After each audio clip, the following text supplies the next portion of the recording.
Assalamualaikum warahmatullahi wabarakatuh. Selamat pagi dan salam sejahtera untuk kita semua. Perkenalkan, saya Maria Purnimina Escape Nurse Cap. Saya dosen tetap di program studi Diploma 3 Keperawatan Politeknik Sanikarsa.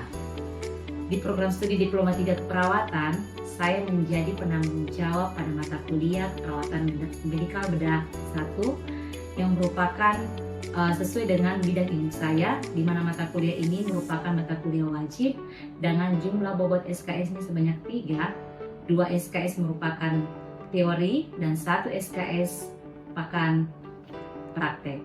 Adapun capaian pembelajaran pada mata kuliah keperawatan medikal bedah ini yaitu yang pertama, mahasiswa mampu memahami konsep dan perspektif mengenai keperawatan medikal bedah.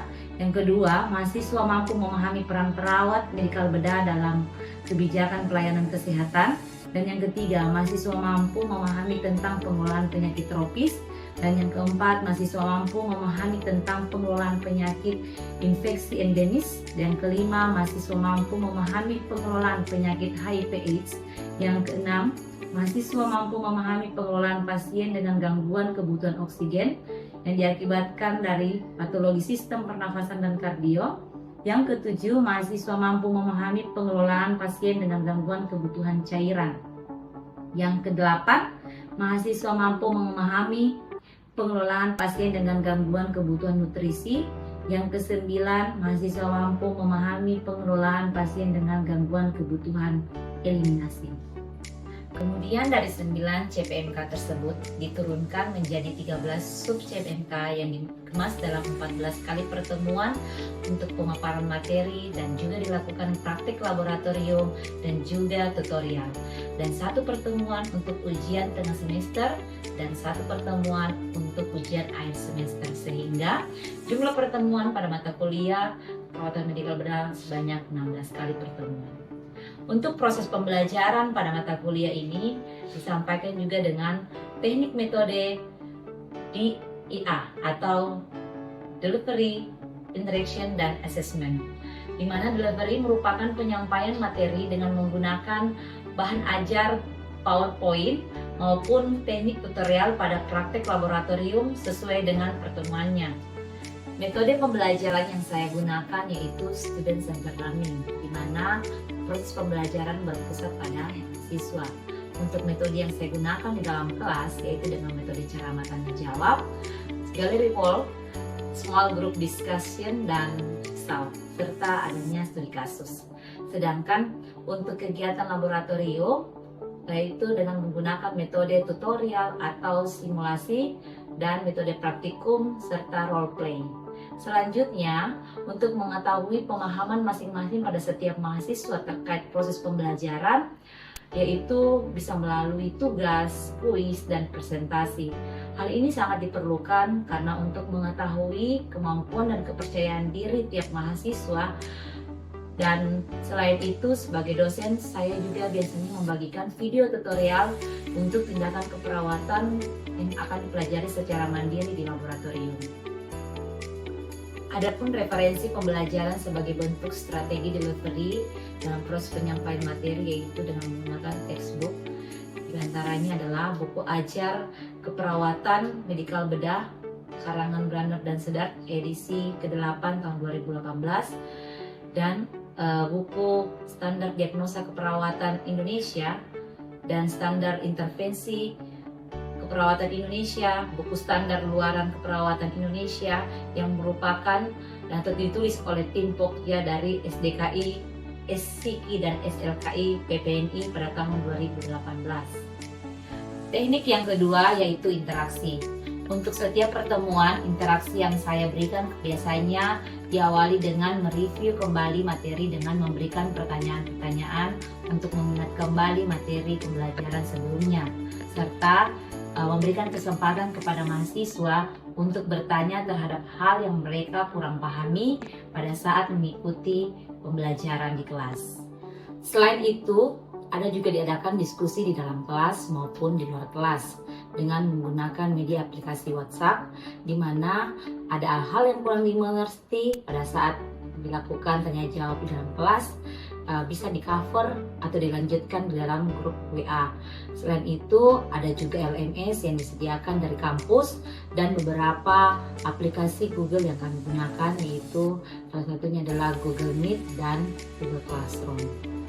Dan yang terakhir yaitu teknik assessment. Dalam hal ini bagaimana saya melakukan penilaian atau evaluasi terhadap tiap-tiap mahasiswa, di mana pada awal pertemuan telah disampaikan kontrak kuliah dengan menyepakati bersama pemberian bobot penilaian selama perkuliahan mata kuliah keperawatan medikal bedah, yaitu di mana pemberian tugas dengan nilai 20%, UTS 20%, UAS 20%, dan kegiatan praktikum sebanyak 40%. Itulah gambaran metode atau teknik pengajaran dari saya pada pembelajaran mata kuliah keperawatan medikal bedah. Selanjutnya, saya akan menampilkan proses pembelajaran saya di kelas dengan mata kuliah keperawatan medikal bedah secara tatap muka. Selamat menyaksikan. Assalamualaikum warahmatullahi wabarakatuh. Waalaikumsalam warahmatullahi wabarakatuh. Dan selamat pagi. Salam sejahtera untuk kita semuanya. Puji syukur kita panjatkan kehadirat Tuhan Yang Maha Esa, karena berkatnya hingga pada pagi hari ini kita masih bertemu kembali di ruangan ini untuk mengikuti perkuliahan. Untuk selanjutnya, ini mau tanya bagaimana kabarnya semuanya? Baik. Ada yang sakit? Oh ya, sebelum kita memulai pembelajaran untuk hari ini, saya mohon mana ketertibannya untuk memimpin kita dalam doa untuk memulai pembelajaran. Ya, silakan mereka kita memimpin kita dalam doa. Tuhan, mari kita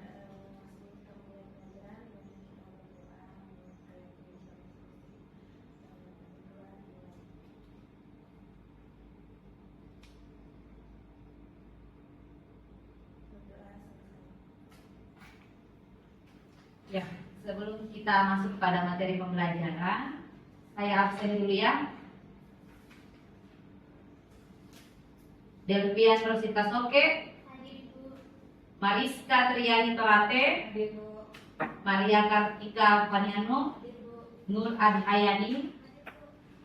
Ya, oke. Sebelum kita masuk pada materi pertemuan kali ini, yaitu pada babak keempat, Ibu mau tanya dulu ya, mau mereview kembali materi yang sebelumnya kita sudah bahas. Ada yang masih ingat tidak mengenai proses asuhan keperawatan itu ada berapa tahap? Ada. Ya, bisa disebutkan apa-apa saja? Yang pertama, yang kedua, ketiga, keempat, dan yang kelima, evaluasi. Yang terakhir apa? Dokumentasi. Ya. Oke, semuanya sudah tahu ada 6 tahap-tahap proses pembuatan asuhan keperawatan. Coba Bayu jelaskan, masih ingat tidak apa itu implementasi? Implementasi adalah melaksanakan tindakan asuhan keperawatan yang sudah direncanakan. Oh iya. Jadi implementasi itu apa yang sudah kita rencanakan akan dilakukan. Sedangkan diagnosa, pengkajian, coba Maria. pengkajian adalah tahap awal dari proses keperawatan yang bertujuan untuk mengumpulkan sebuah data yang secara sistematis. Oke. Jadi pengkajian itu merupakan tahap awal. Untuk pertemuan hari ini kita akan masuk di materi pengkajian berfokus pada gangguan kebutuhan oksigen diakibatkan karena gangguan ada pada sistem pernafasan dan kardiovaskular, ya. Oke, dimohon semua perhatiannya, ya. Ya. Sebelum kita memulai, perlu saya jelaskan bahwa tujuan pembelajaran hari ini saya diharapkan bahwa mahasiswa mampu untuk memahami dan menjelaskan bagaimana itu pengkajian dengan teknik anamnesa dengan gangguan kebutuhan oksigen. Yang kedua, mampu memahami dan menjelaskan bagaimana pemeriksaan fisik pada gangguan kebutuhan oksigen. Ya, sebelum saya masuk di teknik pengkajian, ini teknik pengkajian ada 3 metode yang perlu dilakukannya. Yang pertama anamnesa, observasi, dan pemeriksaan fisik. Ada yang tahu apa itu anamnesa? Coba angkat tangan. Ada yang tahu itu apa itu anamnesa? Ya. Anamnesa adalah teknik mencari informasi dengan cara wawancara. Iya, bagus sekali. Jadi teknik informasi dengan cara mewawancarai. Jadi ada proses tanya jawab. Ya. Jadi observasi di sini adalah teknik mengamati, ya. Jadi ada yang perlu dipertanyakan, ada yang tidak perlu dipertanyakan, hanya dilihat saja, ya. Terus teknik yang ketiga itu pemeriksaan fisik. Jadi kalau pemeriksaan fisik itu ya kita periksa melalui beberapa metode pemeriksaan. Sebentar kita akan jelaskan masing-masingnya. Nah, kita masuk di tahap pengkajian dengan metode anamnesa, ya. Jadi kalau di pengkajian apa-apa saja yang kita perlu bahas. Yang pertama kita mau kaji itu bagaimana riwayat kesehatan pasien. Riwayat kesehatan pasien di sini yang kita akan tanyakan apa keluhan utamanya. Terus bagaimana kondisi kesehatan saat ini dan bagaimana riwayat kesehatan masa lalunya, riwayat kesehatan keluarganya dan kesehatan psikososialnya, ya. Jadi di riwayat kesehatan kita bahas pertama keluhan utama. Terus untuk pengkajian yang kedua nanti kita akan masuk ke pemeriksaan fisik, yaitu pemeriksaan secara head to toe. Ada namanya pemeriksaan dengan metode IPA, ya. IPA mungkin sudah pernah dengar semua, ya. Apa itu IPA? I-nya apa? Inspeksi. P. B yang kedua hanya oke. Jadi ini memang wajib semua calon-calon perawat tahu ini, ya, metode seperti ini. Yang pertama tadi untuk riwayat kesehatan kita masuk di riwayat keluhan utama. Ya, selanjutnya kita akan membahas atau mempelajari keluhan utama tentang dan riwayat kesehatan saat ini. Ya, untuk keluhan utama di sini pada saat kita melakukan pengkajian sama pasien, kita di sini menentukan yang menjadi prioritas masalahnya pasiennya atau yang menjadi yang dialami secara aktual, yang nyata. Jadi kita tanyakan sama pasien bagaimana kondisinya saat ini, apa yang menjadi keluhannya, ya. Biasanya kalau keluhan yang biasa muncul pada pasien dengan gangguan kebutuhan oksigen itu ada batuk, dyspnea atau sesak, ada suara wheezing, stridor, peningkatan sputum, hemoptisis, ini batuk disertai dengan darah, dan bisa ada keluhan nyeri pada daerah dada. Selanjutnya untuk kesehatan masa lalu, di sini yang kita akan bahas mengenai bagian apa saja sih perawat tanyakan tentang riwayat penyakit pernapasan pasien secara umum. Dan yang perlu perawat tanyakan di sini mengenai hal-hal yang pertama, ada tidak pasiennya pernah tidak merokok atau sedang merokok, ya. Terus bagaimana pengobatan saat ini dan masa lalu, apa pernah mengkonsumsi obat-obatan atau sebelumnya sudah pernah mengkonsumsi obat-obatan yang berhubungan dengan penyakit pernapasannya. Yang ketiga itu alergi, dan yang keempat tempat tinggal. Ya, untuk riwayat kesehatan keluarga di sini yang perlu dikaji yaitu penyakit infeksi tertentu, khususnya salah satu contohnya ya penyakit tuberkulosis yang biasanya ditularkan melalui satu orang ke orang lain. Biasanya kalau tuberkulosis kita tahu bahwa penularannya itu melewati apa? Udara. Jadi kalau yang namanya ini sistem pernapasan berarti penularannya lewat udara ya, atau percikannya. Terus yang kedua ada kelainan alergi seperti asma, bronkial yang menunjukkan suatu adanya prestudi keturunan tertentu. Dan yang ketiga pasien-pasien bronkitis kronis yang biasanya ini kalau pasien bronkitis biasanya ya bermukim di daerah yang tingkat polusi udaranya tinggi ya. Biasanya namun polusi udara ini tidak menimbulkan yang sifatnya kronis atau jangka waktu lama, melainkan hanya bisa memperburuk penyakit itu sendiri. Ya. Sekarang kita masuk di tahap pemeriksaan fisik. Jadi kalau bicara mengenai pemeriksaan fisik, sebenarnya ada dua cara. Bisa secara head to toe atau bisa pemeriksaan secara persistem. Tetapi untuk kali ini saya akan jelaskan mengenai pemeriksaan fisik secara head to toe. Berarti kita akan melakukan pemeriksaan dari kepala sampai di kaki. Ya.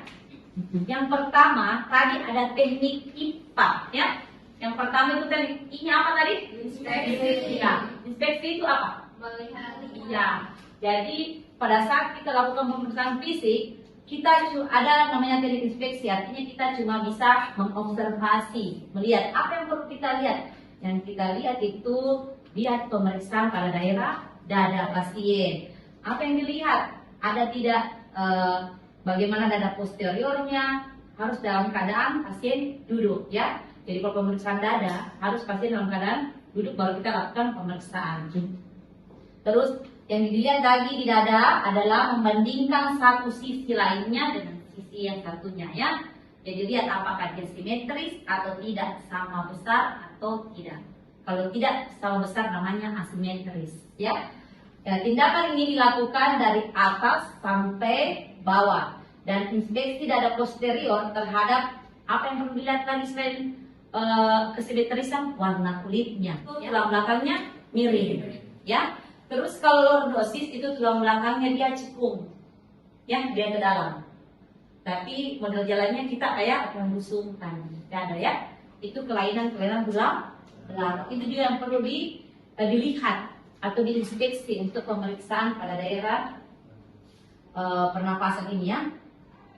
Terus selanjutnya catat jumlahnya. Sudah tak pernah menghitung pernapasan toh? Ya. Sudah diajarkan di laboratorium.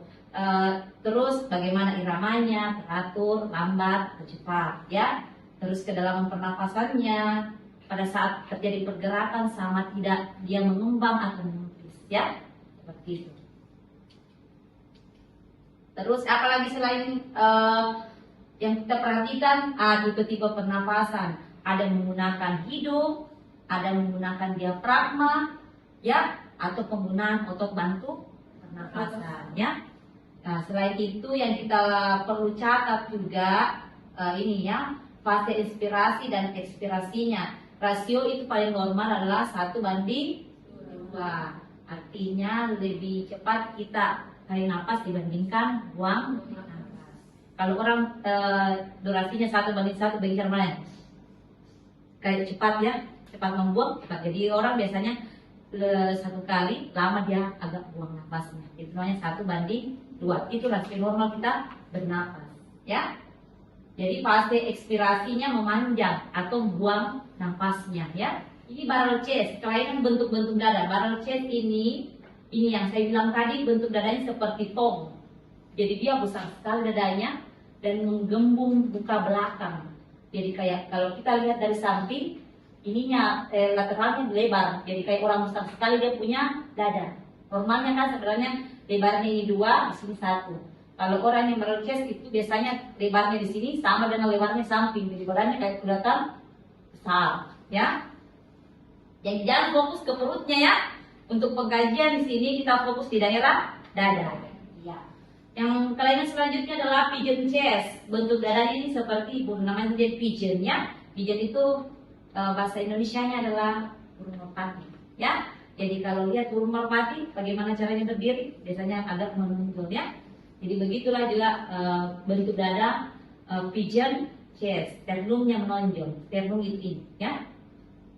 Terus funnel chest, ini bentuk dadanya cekung, jadi dia lari masuk dadanya, ya. Jadi ini kelainan bentuk, ya. Sekarang kita masuk di teknik pemeriksaan fisik yang kedua, yaitu palpasi. Apa itu palpasi? Iya, meraba.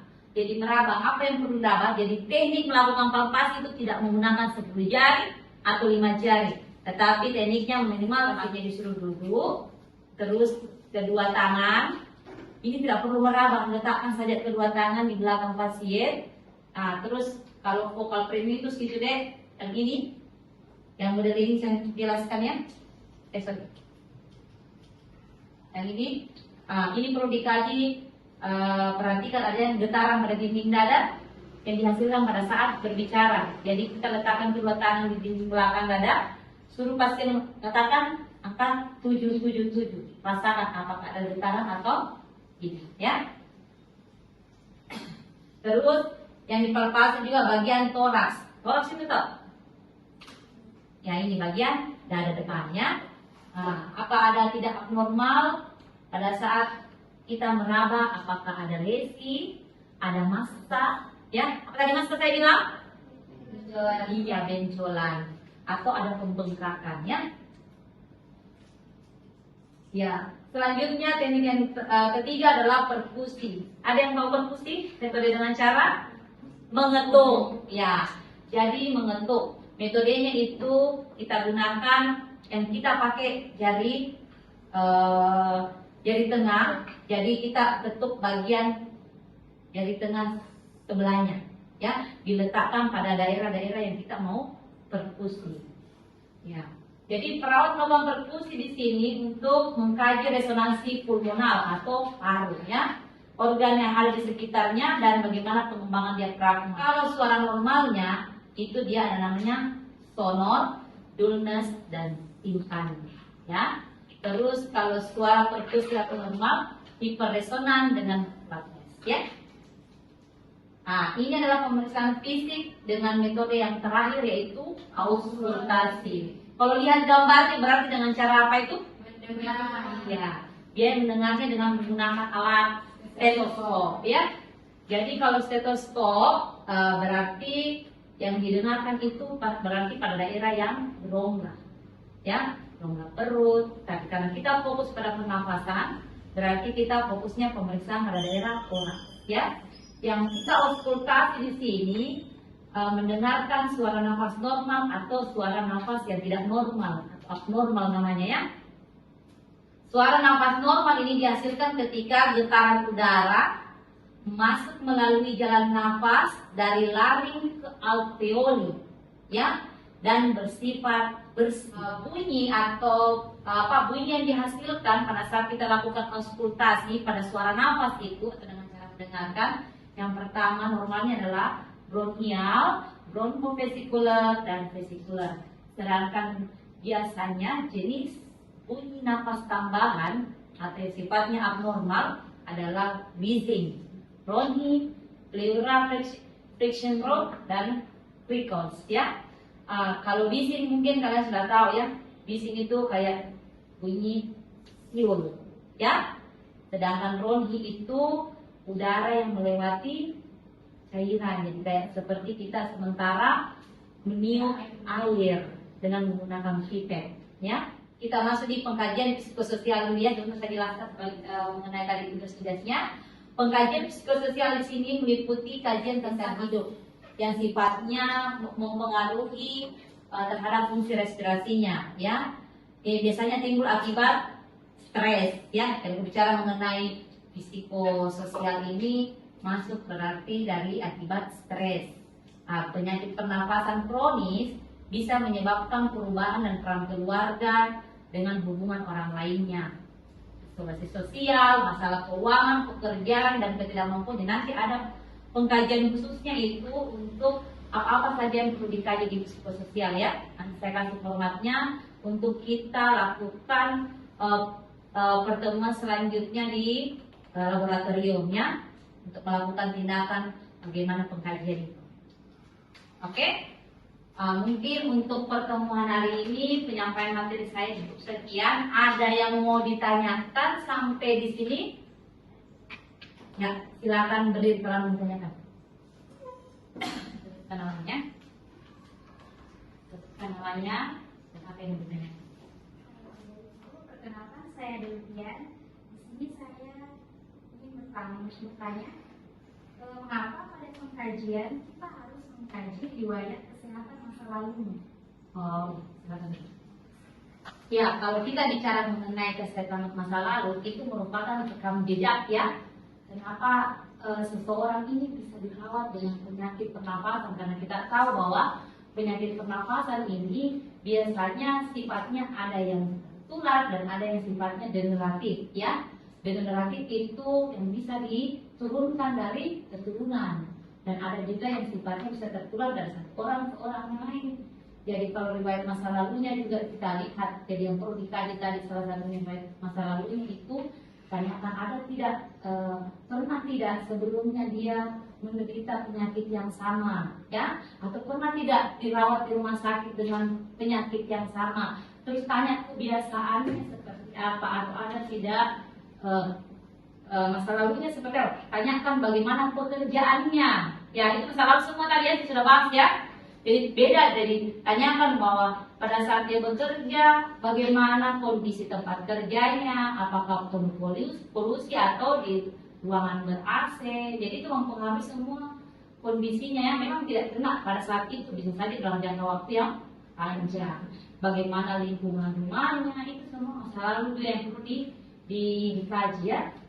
Bagaimana kebiasaannya, merokok kah, sering mandi malam kah, ya, seperti itu. Jadi memang perlu sekali dikaji supaya kita mengetahui rekam jejak kenapa pasien ini jangan sampai tadi saya bilang penyakit ini didapatkan karena kebiasaan yang buruk, ya, atau memang ada penyakit degeneratif di keluarga.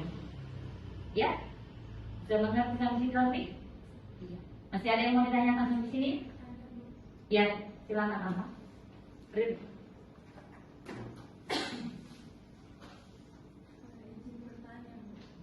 Apa pertanyaan yang perlu ditanyakan untuk mengetahui baik keluarga dengan gangguan sistem respirasi? Oh iya, siap. Jadi kalau kita lakukan pengkajian sama pasien dan kita mau tahu, ada tadi namanya pengkajian riwayat keluarga ya. Karena memang perlu kita kaji keluarganya pasien. Apakah ada keluarga yang menderita penyakit yang sama? Atau apakah ada anggota keluarga yang mengalami alergi? Kalau misalnya bicara mengenai alergi itu deh, biasanya mengacu ke penyakit-penyakit seperti asma. Ya, asma itu kan sifatnya dia hipersensitif ya, alergi ada begitu. Jadi dia sifatnya adalah degeneratif. Atau adakah anggota keluarga yang menderita penyakit yang berhubungan dengan respirasi yang tidak jelas sebenarnya keadaannya, tapi kita sudah curiga seperti itu. Nanti saya akan berikan tugas selanjutnya. Jadi ada beberapa tadi bahasa-bahasa medis yang saya tampilkan di PPT, nanti saya kirim lewat WhatsApp group ya, untuk dijadikan tugas. Jadi buat kelompok. Selain mencari buat referensi kata-kata yang baru kalian dengar tadi ya, dan dapatkan bahasa-bahasa medis, itu kalian buat referensinya. Terus selain itu nanti buat dalam satu kelompok itu ada 5 orang, buat studi kasus, angkat satu kasus yang berhubungan dengan sistem pernapasan, gangguan sistem pernapasannya. Banyak contohnya kan, salah satunya saya sebutkan tadi TBC, asma, ya, ada emfisema. Jadi angkat saja, intinya nggak boleh sama dalam satu kelompok ya tugasnya. Nanti kalian lakukan pengkajian pada pasien seperti itu. Apa saja yang perlu dikaji berdasarkan kajian kalian dapatkan, bagaimana keluhannya, riwayat masa lalunya, keluarganya, dan risiko sosialnya ya. Jadi tolong gunakan referensi 5 tahun terakhir ya, bagaimana melakukan pengkajian pada pasien-pasien dengan kasus-kasus tertentu. Oke? Sudah mengerti tugasnya? Sudah, Bu. Ya, oke. Kalau sudah tidak ada lagi pertanyaan sampai di sini, untuk menutup pertemuan kita hari ini, mungkin saya minta ketua tingkat memimpin kita untuk berdoa sebelum kita tutup atau menyelesaikan pertemuan hari ini. Silakan.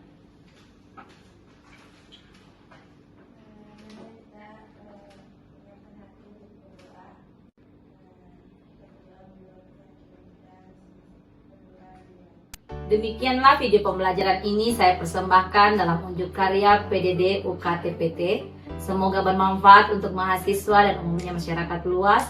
Wassalamualaikum warahmatullahi wabarakatuh dan selamat pagi.